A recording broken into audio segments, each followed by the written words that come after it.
Welcome everybody to the Williston Development Review Board. Tonight is November 12th, 2024. My name is Pete Kelly. I'm the chair of the DRB. Please silence your phones and devices.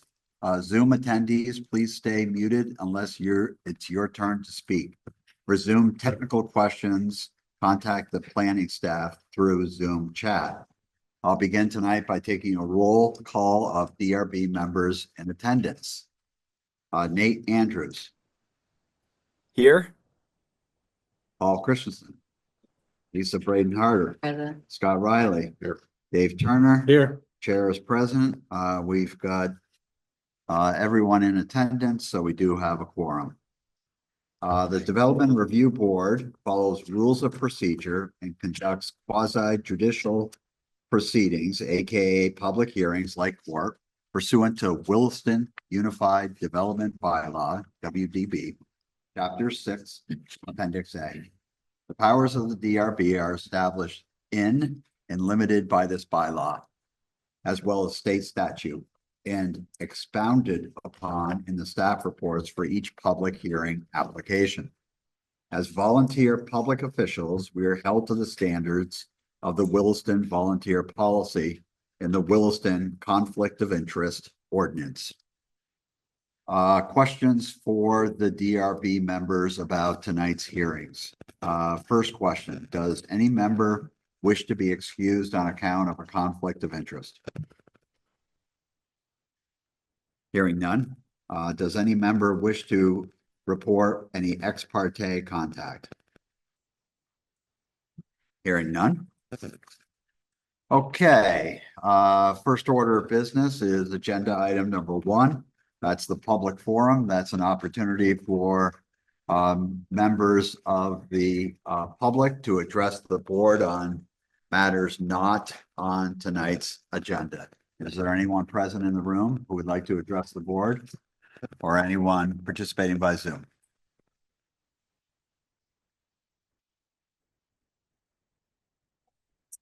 Okay, segue into agenda item number 2. It's the public hearing. We've got 3 items on tonight's agenda: DP 20-11.1, which is Munson Way LLC. Then we've got DP 24-19, Matthew and Tammy Ketchum. And then we've got DP 22-06.1, which is Green State Realty. So first up is DP 20-11.1, Munson Way. Would the applicant please come forward?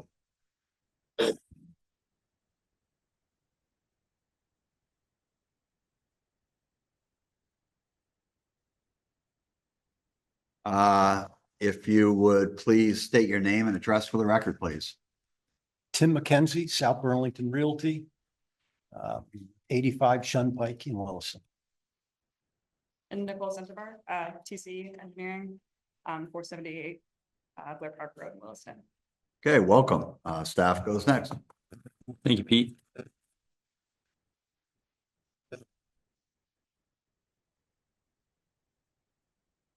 So this is a request for a site plan amendment to the Munson Way subdivision to build 2 new self-storage buildings on lot 2 of the subdivision, complete a boundary line adjustment between lot 2 and lot 5, and construct stormwater improvements on lot 2 and I believe it's lot 1.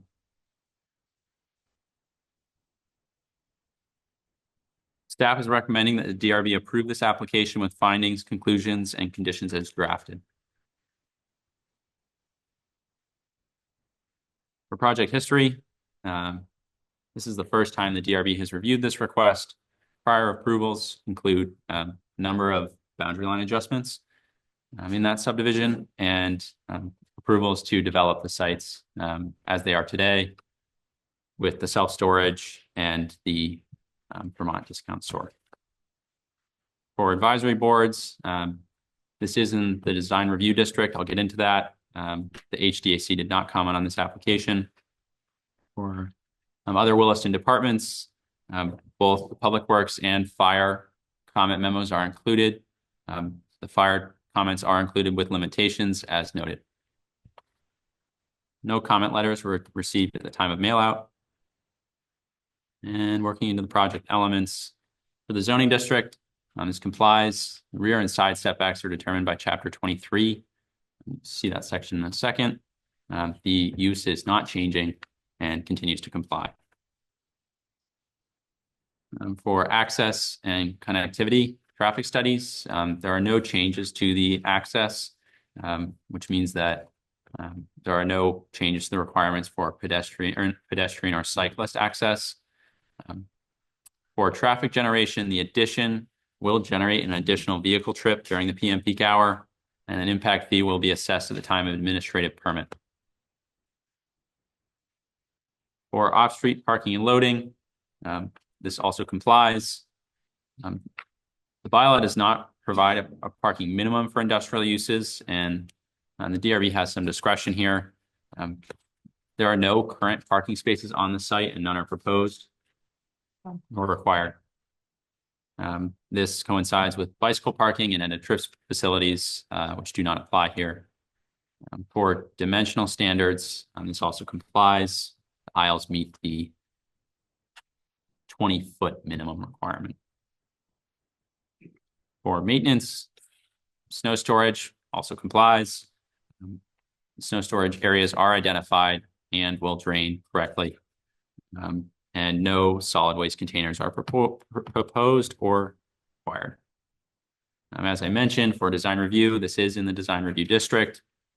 The HT, well, it was the HAC at the time, did review this original development and had requirements for the architectural standards on these buildings. The proposed buildings are consistent with the existing buildings, and therefore the HDAC did not comment on this application. For landscaping, I've separated this out into the two properties that have landscaping proposed. For the additions to the self-storage, the applicant is proposing some additional landscaping along the rear of the property. It's the northern side. They have a mix of buffers there with street trees. The main thing to note is that the boundary line adjustment will mean that the industrial use will now share a property boundary with a residential use. There's an existing buffer there that meets the type 1 requirements. There's also a wetland in that area. No landscaping is proposed in that area, but the existing landscape complies. And then for 53 Munson Way, where there's some additional landscaping, or additional stormwater improvements occurring, there are some existing trees that are being removed for that. The applicant is proposing to replace the existing landscaping to screen from the neighboring property. For street trees, it complies. Street trees are proposed along Munson Way. For watershed health, this also complies. This development is considered low risk. The applicant has submitted a professionally prepared runoff and erosion control plan. And for wetlands protection, there are, excuse me, class 2 wetlands identified along the eastern side of the property, as mentioned. These wetlands and their buffers, neither are being impacted by the proposed development. And then lastly, I'll just say it again. Oh, not quite lastly. The impact fees, transportation impact fees are the only ones that apply here. They'll be assessed at administrative permit, and then lighting tucked in the back here. So the applicant is proposing some nighttime security lighting in circulation areas that will remain on at a 25% level. The bylaw does encourage motion activated security lighting, but currently the site has that lighting that stays on at that lower level.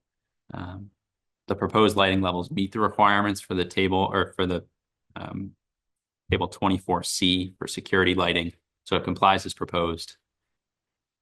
And the table demonstrates compliance. What follows are a list of findings, conclusions, and conditions of approval. Thank you. Thanks, Andrew. Okay. So there's first question is there's 21 proposed conditions of approval. Have you reviewed them and do you have any concerns? I have reviewed them and I do not have any. Okay. Is there anything else that you'd like to add to augment staff's report? I think that covers it. Okay. DRB members, questions?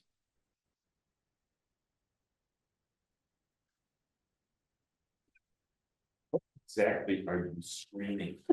What are you screening? Where you're putting in the building? 55, who are you screening? Between on lot one. We're just replacing, there's existing trees there before us. We're just trying to replace that screening as best we can. Okay, say it's those lots that are at the top end of this. At the top end of lot two, Here's the development, these lots, is there anything, Yes. is there something in these lots? It's the Munson yard. Right? It's the Munson holding yard. They have some material and some Yeah, equipment. but I mean, there's. No. Okay, I just was curious why there was a necessary screening issue. the landscaping is required for buffer requirements for the town. Okay, Really about setting the stage for the future if it's a different use. I was just wondering if they were screening against anybody or was it just paperwork? Any other questions? Nope. Scott? Members of the audience, questions?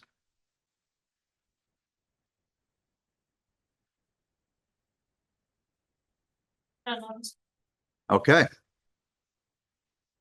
I am going to close DP 20-11.1 at 7:12. Thank you. Thank you.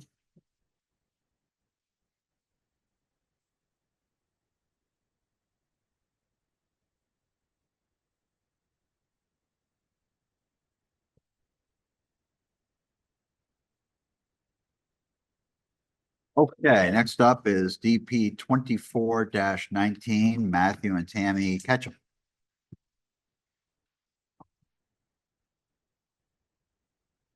Good evening. If you would state your name and address for the record, please. Hi, Scott Baker with Barn and Jarvis, PO Box 133 in Heinsberg, Vermont. Welcome, Scott. Staff goes next. Thanks, Pete. This is a request for a discretionary permit to subdivide a 6.6 acre parcel into two lots. Lot one will be 6.15 acres and it will have the existing two-bedroom dwelling that's located at 5402 St. George Road. Lot two will be about 0.45 acres and it will have the existing one-bedroom dwelling with a replacement home site located at 5418 St. George Road. This property is currently a residential use. No change in use is proposed. Its access is from a state highway. It's located in the agricultural rural residential zoning district. It was not subject to conservation or design review. Staff's recommendation tonight is that you take testimony and close, deliberate and approve. Findings, conclusions, and conditions are drafted as provided. I think there's one that you might need to make a decision on, and we'll get to that in a moment. So project history, this went through pre-application review in May of 2024. And the zoning administrator's review of this property has determined that both homes are existing primary dwellings that can be legally subdivided. Interdepartmental review, Public Works and Police did not comment. The fire department did comment, however, their comments are included with limitations. Their plan review standards are a policy, not an ordinance. Their request for a driveway that's 14 feet in width has been met. However, we cannot enforce a 6-foot clear zone on either side. Our bylaw requires up to 4 feet clear, and that's where a driveway is going through a brushy or forested area. In this case, the driveway is accessing a lot within mowed lawn. One comment letter was received at the time of mail out, generally supporting the proposed subdivision. Pre-application recommendations, everything has been met. The applicant's response and the discretionary permit complies. I do note that my note here is incorrect. They did provide the Agency of Transportation letter about access, and we'll get into that more in a moment. In terms of the ARZD zoning district standards, the proposed subdivision complies with the setbacks 15 feet from the front yard, 15 feet to the side and rear, and a 50-foot wetland buffer. In terms of development pattern, it's less than 10.5 acres. So it's not required to provide open space as a separately platted lot. However, it does identify watershed and wetland buffers and keeps development out of those areas. Vested rights, non-conforming lots, uses, and structures. So there are specific findings around this application. The dwelling on lot 1, the existing dwelling, is within the front yard setback. However, no changes are proposed to that home. It's a mobile home that was replaced a couple years ago. And lot 1 does have ample space to allow for a replacement dwelling. So should anything happen to that dwelling, intentionally or unintentionally, there's adequate space on that lot to have a home site complying with the setbacks. Lot 2 is a little bit trickier. That house and parking is within the 50-foot front yard setback. Some of the parking is even within the state right-of-way. And lot 2 is designed with a replacement dwelling home site. So should something happen to that home, intentionally or unintentionally, this lot does accommodate a future home site in compliance with the setbacks. Access standard findings and conditions are included. They have provided a guidance document from the Agency of Transportation, which meets the letter of intent requirement of the bylaw. Parking and loading also standard. They have ample parking for both homes provided. Bike parking is not required for residential. On-site infrastructure, they have provided their state water and wastewater permit. I do note that lot 2 is an existing 1-bedroom home and the WW permit is for a 1-bedroom home. However, the septic is designed for a 3-bedroom. So our bylaw is permissive of primary dwellings with however many bedrooms you want. Should they choose to increase the number of bedrooms in the future, that would be an amendment to the WW permit and most likely an administrative permit on our end. And there is a shared well for the properties. Maintenance complies as proposed. The draft deeds establish responsibility for the maintenance of shared infrastructure, i.e. the well and driveway. Density complies as proposed. So these 2 dwellings are pre-existing. If proposed new today, the density analysis would not support 2 dwellings on 1.4 unconstrained acres. So while there is over 6 acres of overall acreage, the developable land, when you calculate out wetlands and buffers, is about 1.4 acres. Conservation areas complies as proposed. A habitat disturbance assessment was not required at pre-application. There is significant wildlife core habitat and connectivity travel corridors on the property. However, they are in conjunction with the streams and wetlands. The lot 2 dwelling replacement site partially encroaches into that, but it's extremely minimal. And that area is existing mowed lawn. So most of that mapped habitat and corridor coincides with the watershed protection buffer. Flood hazard areas not applicable. Watershed health, this is the one place for the DRB to make a decision tonight. So the DRB should decide if wetland demarcation, such as landscaping, boulders, or a fence, should be provided along the buffer boundary for the portion of the buffer on proposed lot 2. Since no physical changes are proposed at this time, the demarcation can be installed if and or when the replacement home is permitted and constructed. The image highlights the small section of where the buffer is within lot 2, where that demarcation would take place. What follows are findings of fact, conclusions of law, and conditions of approval with number 17 for the DRB to edit. Thank you. Great. Thanks, Emily. Scott, what do you have to add to the staff report? Great. Well, firstly, thank you to staff for getting us to this point. As I had first described when we were here, this project has been somewhat of a jigsaw puzzle.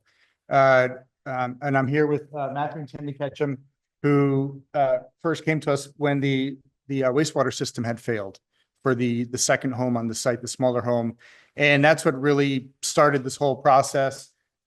We looked at the site and realized that in addition to the failed wastewater system, there were 2 principal dwellings on the lot, and most of the property was encumbered by wetlands and buffers. So we put our heads together with Emily and Matt at the time and looked at how we could do this as a 2-lot subdivision, conservation subdivision, as a discretionary permit. And when we last left you after sketch plan, we had the concept down, the idea of doing a 2-lot subdivision with a viable replacement building site for the lot 2 structure. And we had to get more information to see how all that was going to come together. And we've done that. And thankfully, the 3 main areas that we had to look at all turned out in our favor. We had conservatively estimated initially. And I just wanted to run through those 3 items. As Emily had started out with the wastewater permit that has been issued for the failed system. And the state does this in a smart way, I think, differently from how I've seen other states do it. The system is designed for 420 gallons per day, so it's sized to accommodate a 3-bedroom residence. And that's what it would be built at. That's what it's permitted at that size and dimensions and everything. However, the permit is explicitly for the existing 1-bedroom residence. In the event that that building is replaced, whether it be a 1-bedroom, 2-bedroom, or 3-bedroom, it requires a wastewater permit amendment. So the state has basically said you can locate the wastewater system and the replacement drilled well. We can approve those, but any change to the structure or the connections to those systems, we're going to evaluate down the road when that time comes, especially for this project where you're looking at a replacement house that might not happen for 10, 20 years. Who knows what the regulations may be. So they actually, as I discussed with Emily, the state made us remove the house from their site plans so as to avoid confusion. So the permit's very clear. We're happy that the wastewater permit is in place, and that was our number 1 priority. The second obstacle that we had to overcome was the boundary survey. The boundaries were not clearly defined, and they are now. Matthew, the toughest boundary was along the south. Matt and Tammy worked with their neighbors. We looked at a few options and agreed on that southern boundary with our surveyor. So now we have a complete boundary survey for the property, which lets us calculate all those area calculations and percentages that we need to. And then thirdly, the big question mark on this property, of course, was the wetland delineation. It's hard to see it on the screen here, but the Sucker Brook comes in from the easterly side of Route 2A and heads north. That's a tributary to the Sucker Brook that's entering from the south there. And it's associated, yes, thank you. That's the tributary entering from the south. So the associated wetland and buffer complex there is about 4.25 acres. When we completed the delineation, this has been reviewed and approved by the state's district wetland ecologist, Tina Heath. And the result was we had more space to work with than we had initially shown at sketch plan, which made for an even more viable lot 2 building site. It was really close when we were in here at sketch plan. We said, this is close. We're not sure how much it could fit. We gained a little bit of breathing room, still with maintaining a little bit of extra setback from those wetland buffers for access, machinery, maintenance, what have you. And I think that that segue to the next point that Emily had mentioned about the decision for the board tonight on buffer demarcations. And the staff, the note in here under the watershed health was that the demarcation can be installed if when the replacement home is permitted and constructed. And I agree with that, and I would request that in this case, particularly because wetland delineations are only valid for 5 years, and it is quite possible that this house will not be replaced within that time frame. Also, as we've seen recently with rains, stream hydrology can change in a heavy rainfall event. So if this were something that they were looking to get out there and build that house right away, I would say absolutely, let's demarcate that. Construction crews are going to be coming in, but I don't see this changing in the near future until that house is really ready. So I would request just to defer that demarcation to a later date when the new house is constructed. Then finally, to wrap this up, there were fire department comments on the access and the building and mailbox marking. The access, as Emily said, I don't know, we'd include a couple site photographs, just Google Street Views. But this is, of all the sites we work on in Vermont, this has to be the best access, residential access that I've ever seen. Directly from Route 2A, flat as a pancake, not a tree, one tree that we were able to hang the poster on, the hearing poster on, and that was it. So it's very wide open, and I think it's very suitable. The Matt Parks' school has a school bus parked back there, so there's excellent turning and staging space.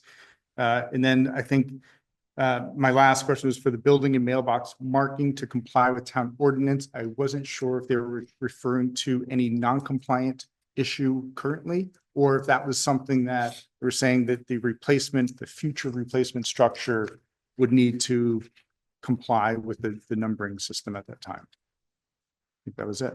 That's a boilerplate recommendation from the fire department, so we always recommend making sure your signage looks good now, but definitely if there's a replacement dwelling in the future, it would have to be brought into compliance. Okay, I wasn't sure if there's something specific to act on right now with the existing, but. Okay, great. DRB members, questions? As far as condition number 17, did you read that? Is there a preference to what you would want to use there? I, bear with me a minute, I don't know the numbers off. It's the demarcation. Oh, What really the question is, what's your preference on form of demarcation when it would need to be installed? Yes. our thought, we've seen both in this, I'd probably defer to Matt and Tammy on this, for demarcation along that lot 2, that portion of lot 2 that has the buffer into it. Typically for wetland buffer demarcation that we've had at least approved under our Act 250 projects, we've used either fencing, birdhouses, or boulders. Would you have are all 3 of those viable options? And if so, would you have a preference of them? I would tell you that over time, I prefer boulders. I know they're heavier, they're more expensive, that fences rot, birdhouses fall down, they get moved around, the boulders tend to sit. And I mean, it's not for this distance, I think if it were that entire length all the way back there, that could be a lot of weight of material to move. But for that short section, just across the depth of that lot 2, yes, right along the lines that are marked C1, L1, and L2. We have 2 calculated corners plus another third right at the edge of the right of way. So we'd probably be looking at about 4 or so boulders. We typically, for Act 250, we typically put them at about 30 feet on center, but it would be some increment along there. And that would be with the new building. That's with the new building. Yeah. Yeah, Okay. I think, sure, that's boulders are reasonable. Thank you. Any other questions by DRB members? Scott? Nate, any questions? No questions, Pete. Sorry, I had Okay. to unmute there. No worries. I caught you off guard. I apologize for that, actually. Members Thank of the you. audience, any questions?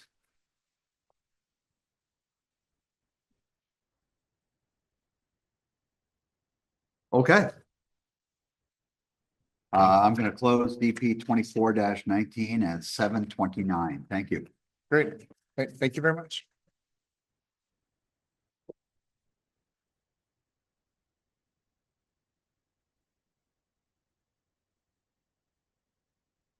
Okay, next up is DP 22-06.1. Green State Realty LLC. Ben and Carl are here. If you would state your name and address for the record, please. Sure, Benjamin Avery, Greenfield Growth Consulting, and address is 109 O'Brien Court, Williston. Carl Marchessault, O'Leary Burke, 13 Corporate Drive, Essex. Welcome. Staff goes next. Thank you, Pete. All right, this is a request for discretionary permit to amend the site plan to expand outdoor sales and storage areas, relocate the dumpster enclosure, and modify landscaping at 4626 Williston Road. This property is about 4.47 acres. It's located in the Industrial Zoning District West. The use is industrial and there is no change proposed. The access is from a state highway. Staff recommends that the DRB take testimony and close, deliberate tonight, and approve the decision with findings, conclusions, and conditions as drafted. There are a few minor elements that need to be clarified at final plans. This is the first time the DRB is reviewing the request. This property went through its pre-application and initial DP review in 2022. It got its administrative permit to do construction work in March 2023. And on October 28th, we gave the property a temporary certificate of occupancy to use the building and site. Conservation Commission and Design Committee were not required to comment on this application. Public Works and Police Departments did not have comments. The Fire Department did have comments. They're excluded due to limitations. However, I do note that the applicant did work with the Fire Department on designing the outdoor storage and building access, which we'll discuss further. Mainly the Fire Department's request was that dumpsters be separated from the building by 30 feet. The dumpster location is about 5 by 7 feet. And we'll get into that in a moment as well. No public comment letters were received at the time of mail out nor up until this evening. For the industrial zoning district, the use is allowed motor vehicle and parts dealers. Dimensional standards complies as proposed. The proposed setback is 25 to 27 feet, so they're extending the pavement along the front of the property. I measure about 25 feet on the western edge near the access drive and 27 feet on the eastern edge. Typically, the front yard setback is 35 feet in the industrial zoning district. However, by averaging properties within 300 feet, the zoning administrator, myself, has determined that their proposed setback is acceptable. Staff notes that this does require modification to the existing stormwater system design. However, that is not regulated by our bylaw. That is a state permit. Outdoor sales and storage. So for the location to the west of the building, final plans must clarify the use of this area, and a condition is drafted. The site was developed with more pavement to the west of the building. Most of this pavement can remain. There is a portion that was paved in the setback all the way to the property line, and this site plan proposes to remove that pavement and install a landscape buffer. Outdoor sales and storage are acceptable here, but it must be designated on the site plan. If serving as outdoor sales and larger than 4,000 square feet, then this area must be landscaped. Outdoor sales to the east of the building. The proposed site plan expands the outdoor sales area. The approved site plan designated about 6,400 square feet with a 24-foot access drive between the sales area and that edge of pavement, so along the front edge of the property. The proposed site plan increases this area to about 13,500 square feet and places the access lane along the sides of the building. I do want to note that after publishing the staff report, when I happened to go by the property, I noted that the outdoor sales extended along the entire front edge of the property. So and I'm going to annotate because that's just easier.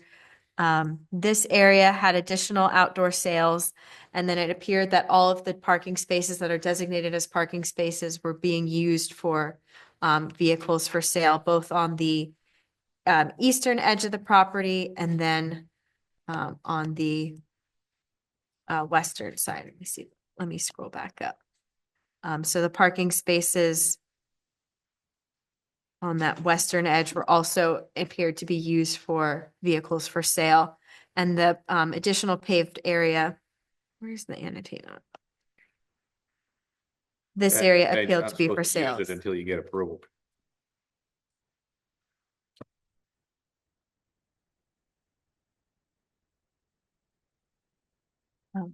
Any questions on outdoor sales or storage before we move on?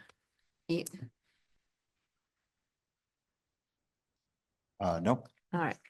Access, connectivity, and traffic studies. So this complies as proposed. The access is onto Williston Road, which is a state highway. The existing site does maintain access to the abutting property in Marigas. This site plan just corrects that existing condition to show that the access does continue through to the abutting property. Parking, off-street parking and loading complies as proposed. The site plan reduces the vehicular parking from 16 spaces to 14, including one ADA. This reduction is permissible by the 80% reduction of 14.25. So for example, a 5,630 square foot bulky retail vendor would be required to have 17 spaces. But with that 20% reduction, they can go down to 14, which they have proposed. Bicycle parking complies as developed. However, I do note that those parking spaces appear to be used for vehicles for sale. Maintenance compliance is anticipated. The dumpster enclosure is relocated to a less visible location. Final plan shall show a concrete pad. I do note that that concrete pad appears to be shown for the specifications for the enclosure. It should just be carried over onto the overall site plan. Design review. This amendment did not modify the architectural design nor any other required design review element per the original approval. So that there be a sidewalk between the parking spaces and the building facade, that the floor plans show an airlock, considering colors different from U-Haul, Sierra Sunset, and landscaping near the main entrance. Those conditions on the site plan remain as is. Landscaping. So that western landscape buffer complies as proposed. The site was constructed with that additional pavement up to the property line. The northern half was not required to plant landscaping in the original approval. The southern half, which is now developed with impervious and where there's been additional grading of that hillside, that's where a landscape buffer is being required and is shown on the plans. Parking lot landscaping. So outdoor sales areas that are larger than 4,000 square feet are required to be landscaped like a parking lot, i.e. 5% of the area must be landscape medians or islands, and ranks of more than 24 spaces need to be broken up by landscape medians or islands. The original approval for 6,400 square feet of sales lot met the landscape requirement with 320 square feet of plantings in the regraded hillside. So that 320 square feet has been calculated into the condition of approval, that they can credit that existing landscaping, and anything larger needs to be met with that landscape medians and islands. Therefore, I calculated 4 planting medians would be required where 6 are shown. However, I do note that that calculation was before I realized that this entire frontage was being used for outdoor storage. So my recommendation to the DRB would be to modify that condition to clarify that calculation and the number of medians at final plans. Street trees complies, no change proposed due to the site, particularly the state right-of-way and utilities. Street trees were not required and shrubs were planted instead. Lastly, watershed health, no changes are proposed. And outdoor lighting, no changes are proposed. The site is approved with 3 building fixtures. Signage, this application does also include a master sign plan. Rather than doing an entirely separate report, I included it in this staff report. And I did note when running my calculation on the signage areas that there's an unutilized area of about 42 square feet. This would allow for additional wall sign. So I have the condition of approval drafted for the proposed freestanding sign, the proposed wall sign, as well as giving the option for them to add a second wall sign on either the eastern or western facade. With that, I follow up with the findings of fact, conclusions of law, particularly 7A and 14 for the DRB's consideration. Thank you. Okay, thanks, Emily. Ben and Carl, what do you have? Two questions. What do you have to supplement Emily's report, if anything, and I would like you to comment on the proposed conditions of approval. Great, thank you, everyone. Don't really have a whole lot to add. We would ask the board to consider, we're fine with the quantity required for the landscape buffer, the removal of the pavement, and the quantity of plantings required. It is trees in front of trees, so we felt that if we're able to pull some of those plantings into the green space that is a little to the north, it might offer more screening, a better aesthetic from the road. So we'll plant them where we're told to plant them, but it would seem that a little additional screening, given the use, might not be a bad thing. So we're open to direction on that. To do with the question about the use to the west, the way the business flows is they purchase cars at auction. The cars come here, they clean them, repair them, get them ready for sale, and that component of their business will be engaging here in the next month. So the area to the west is more transitional as things come in. They go in and out of the shop, and then the expanded storage area to the east will just give everything a little more breathing room.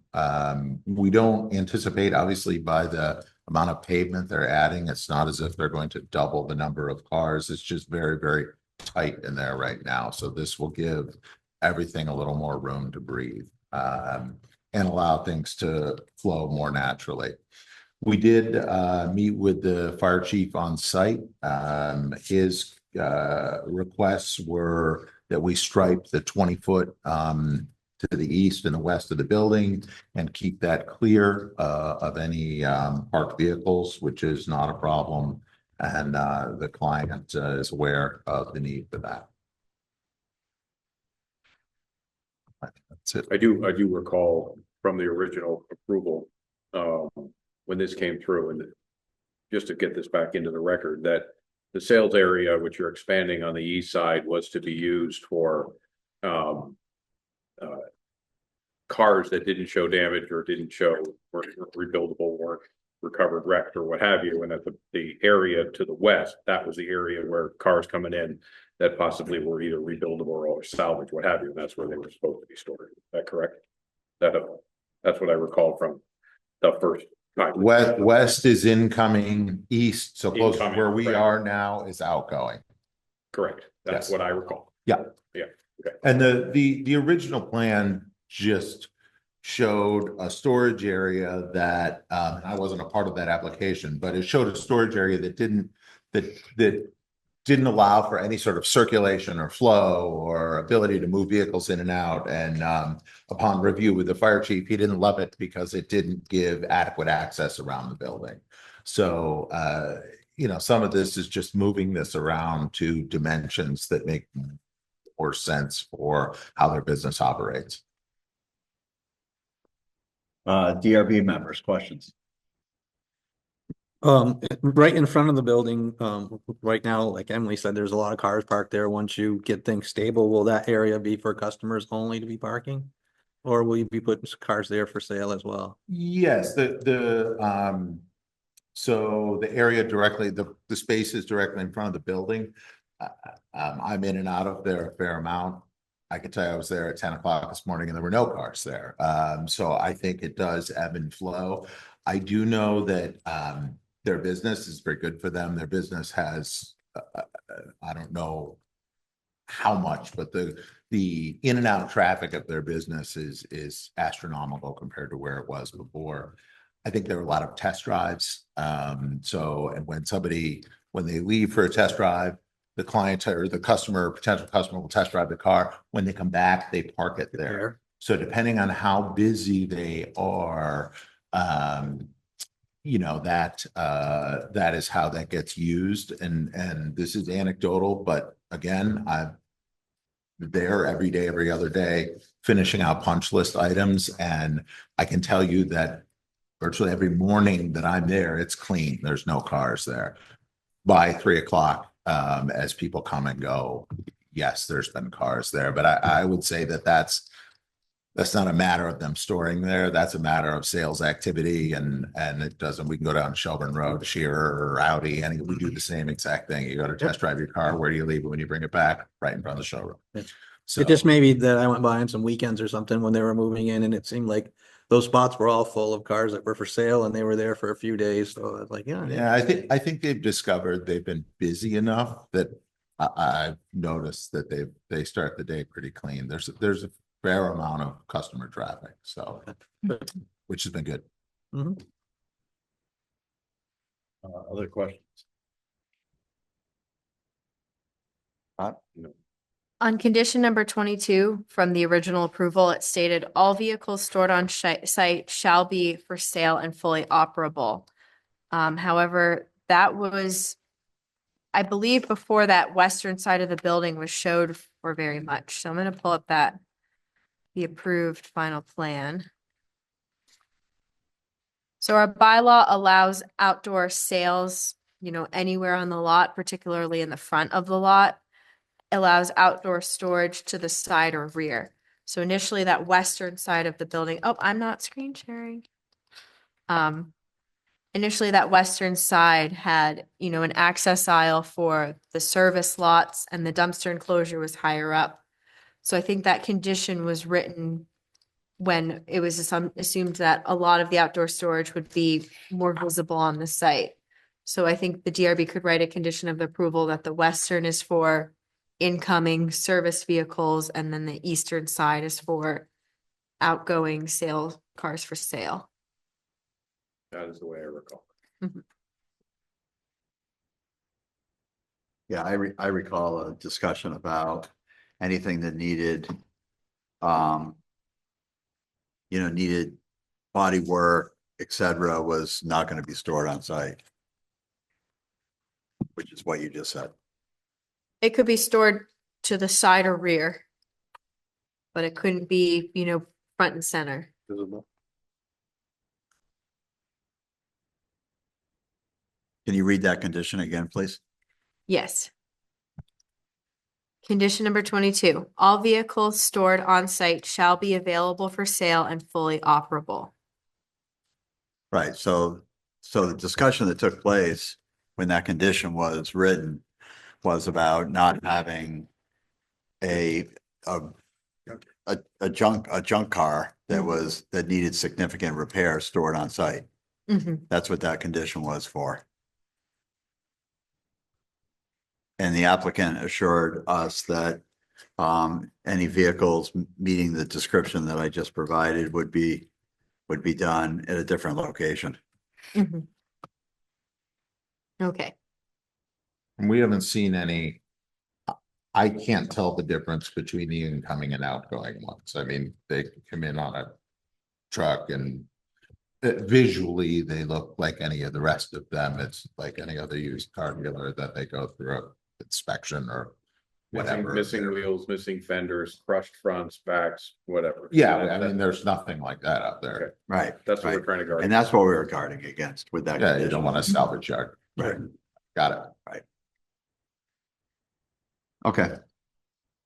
DRB members, any last questions? Ben, Carl, anything to add? I don't have anything. I think we're good. Is there anybody participating in Zoom land other than Nate? No? Okay. I'm good, thanks.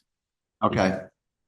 All right, we're gonna close DP 22-06.1 at 7:49. Thank you. Thank you very much, everybody. Welcome back to the Williston Development Review Board.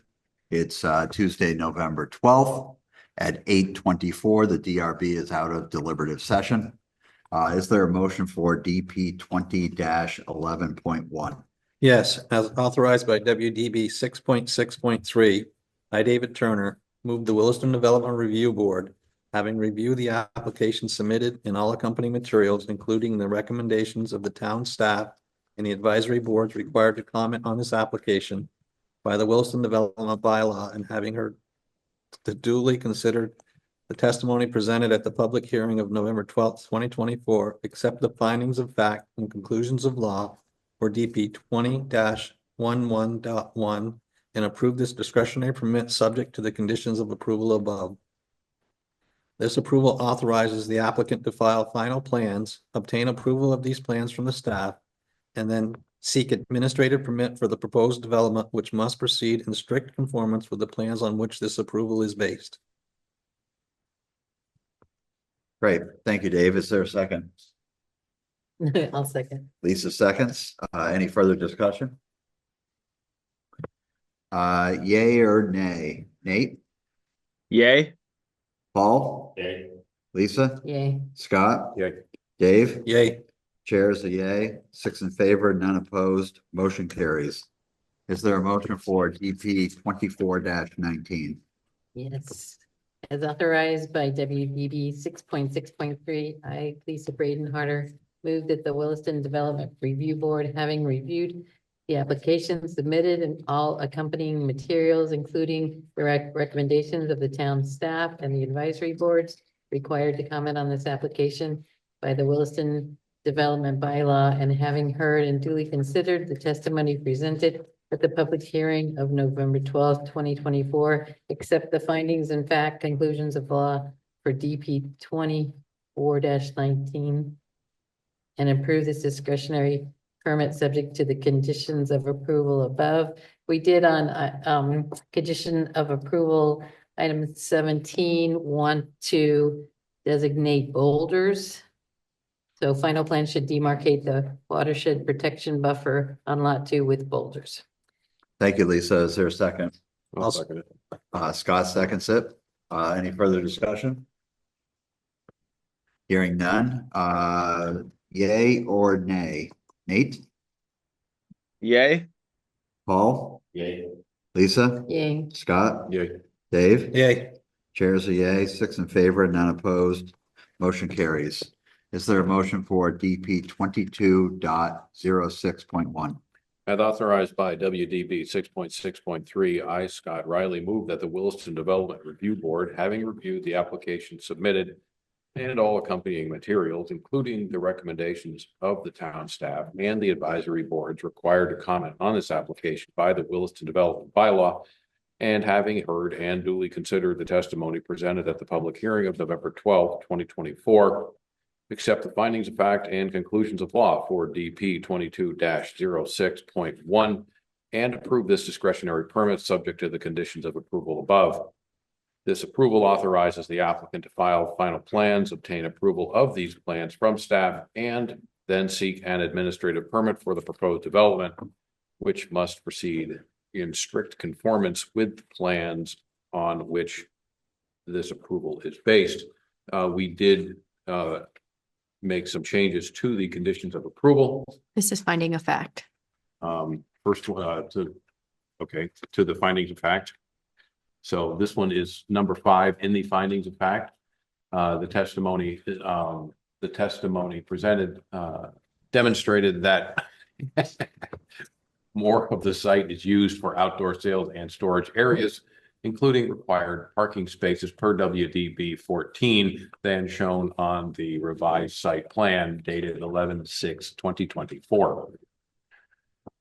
Under conditions of approval, we are adding number 21. This condition supersedes condition number 22 of September 27th, 2022. Open quote, all vehicles stored on site shall be available for sale and fully operable, period, close quote. Vehicles stored on the east side of the building and along the front setback line shall be vehicles for sale, period. Visibly damaged cars are outdoor storage and may only be stored on the southwestern side of the building. Number 22, the area between the building and the white lines 20 feet away shall be striped or patched as open quote, no parking, close quote, and shall not be used as a vehicle sales and /or storage areas, period. Number 23, all impervious paved surfaces shall be designated as either outdoor storage, outdoor sales, customer parking, or a drive aisle on final plans. The parking lot landscaping requirement per condition number 7A shall be recalculated based upon the maximum area of customer parking and outdoor sales areas. Great. Thank you, Scott. Is there a second? Second. Lisa seconds. Any discussion? Hearing none. Nate, yay or nay? Yay. Paul? Yay. Lisa? Yay. Scott? Yay. Dave? Yay. Chair is a yay, 6 in favor, none opposed. Motion carries. Is there a motion to approve the meeting minutes of October 22nd? So moved. Lisa has made a motion to approve the minutes. Is there a second? I'll second it. Dave Turner seconds. Is there any discussion? Hearing none. Nate, yay or nay? Yay. Paul? Abstain. Lisa? Abstain. Scott? Okay. Dave? Yay. The chair is a yay. 4 in favor, none opposed, 2 abstentions. Motion carries. Is there anything else to bring forth tonight for discussion? Is there a motion to adjourn? Is So moved. there a second? Lisa seconds. All in favor? Aye. Aye. Any opposed? We are adjourned. Thank you.